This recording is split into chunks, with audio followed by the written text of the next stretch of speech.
నీకు బాగా దగ్గరవారు ఎవరో తెలుసా? నువ్వు ఎవరిని కలిసినప్పుడు ఆనందం కలుగుతుందో వారు కాదు. నువ్వు ఎవరిని కోల్పోయినప్పుడు దుఃఖం కలుగుతుందో వారే.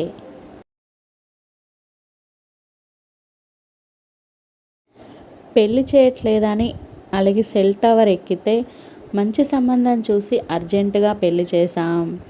ఇప్పుడు మనశ్శాంతి లేదని కరెంటు పోల్ ఎక్కుతానని బెదిరిస్తున్నాడు.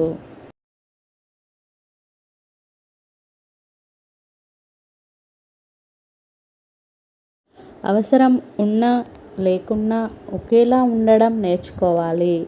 అవసరం కోసం నటించడం మొదలు పెడితే జీవితాంతం నటిస్తూనే బ్రతకాల్సి వస్తుంది. నీ తప్పులను పొరపాట్లను నీ ముందే చెప్పి నీ గొప్పతనాన్ని ఇతరుల ముందు చెప్పేవాడే నీ అసలైన బంధువు, అసలైన మిత్రుడు.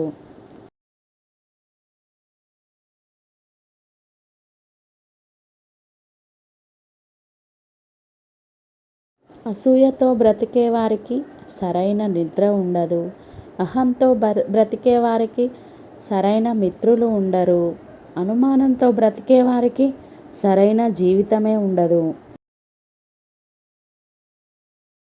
తప్పులు అందరిలోనూ ఉంటాయి, కానీ కనిపించేది మాత్రం ఎదుటివారిలోనే.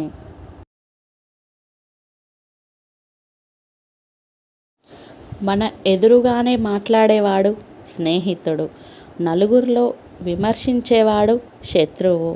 మనం లేనప్పుడు మాట్లాడేవాడు ద్రోహి, సహాయం చేసేవాడే మిత్రుడు, మంచి మాటలు చెప్పేవాడు గురువు, నీతిగా బ్రతికేవాడే మనిషి. మనిషికి డబ్బు ఇచ్చే ధైర్యం కంటే మనిషికి మనిషి ఇచ్చే నమ్మకం చాలా గొప్పది.